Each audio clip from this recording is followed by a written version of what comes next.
What can fans expect this season? What excites you about it? Oh, is that in your way? I'm sorry. Thank you. Sure. Oh, yes. Great. Sorry. Well, I started with the show in the beginning. I've been there from the beginning, and we're getting back to our roots a little bit, the kind of stories we're going to tell this year. So I'm excited about that. I think we don't have as big an Uber story as we did last year, because I'm not sure how you top God in the end of the earth, but there's the British Men of Letters will play a big part this year. Ultimately, our guys in the British Men of Letters will butt heads because their methodology is way different than our guys with the way they do work. First half of the season we have Hunt for Lucifer, who's body jumping, and I think some of the bodies that he jumps into are pretty interesting. So we're excited about that. Our first Lucifer is Rick Springfield, playing Vince Vincente, an aging rock star, and so we're happy about that. I think we're just sort of getting started, but we're feeling our way about now through 9 episodes that we know that we're going to do. So far, so good. I think Andrew's doing a great job running the staff. We have 3 new writers who we seem to be happy with, and So we spoke to Sam before, and she said there's going to be some Mary Winchester kicking ass. We're going to see some other women kicking ass. Is that something you can talk a bit about? Well, Mary was a hunter. She was trained as a hunter. She knows her stuff. And probably the only thing she feels comfortable with at this point is that. She's not comfortable with the guys. It's an odd relationship of meeting your children 30 years later. So hunting is something that she can turn to, something she knows. Sam will kick some ass. Are there any other characters returning that you can tease? Jody will be back. Sheriff Donna Hanscom will be back. The 2 girls that Jody's looking out for will be back. I'm sure I'm leaving somebody out, but we like to recycle these people. And What's happening to the Winchester brothers in the premiere episode? Can you tease anything about that? Well, Sam is missing, so the first couple of episodes are really sort of the hunt and the hunt for Sam. Sam doesn't know that Dean's alive. He wasn't aware of what happened at the end of the year. And they thought that Dean was on a suicide mission. And as far as he knows, Dean is gone. So these are all sort of interesting dynamics to kick the season off on. When they get together, they're much more single-minded this year than they were last year in terms of what their mission for the year is.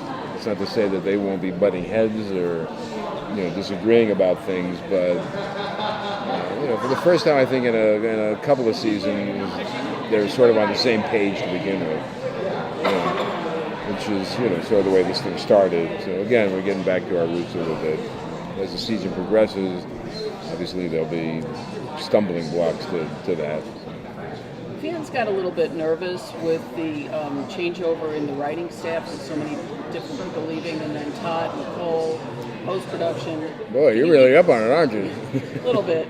Can you give some perspective on that at all? We're very happy so far with the new writers we have. We have 3 new writers. The staff is kind of pared down.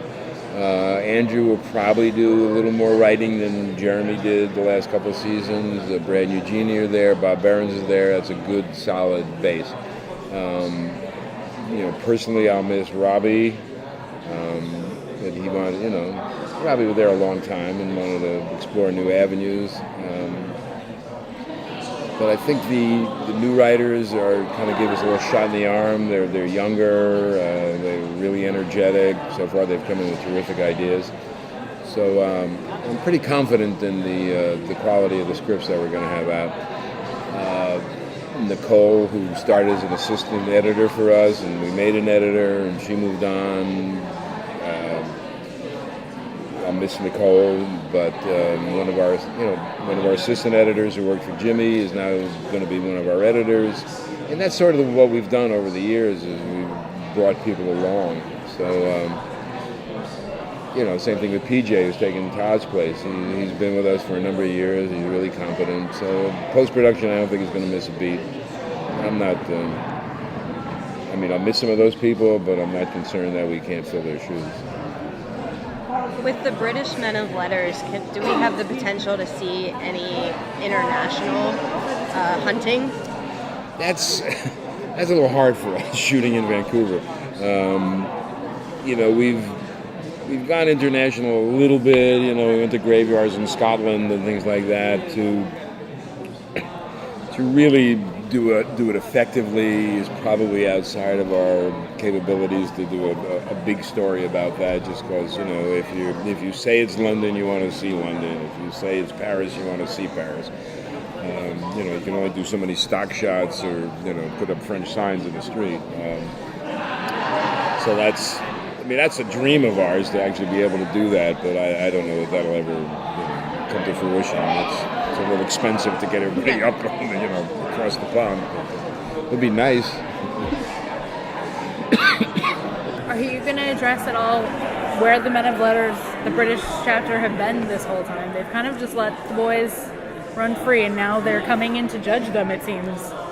Well, they're very secretive, as the Men of Letters in the States were.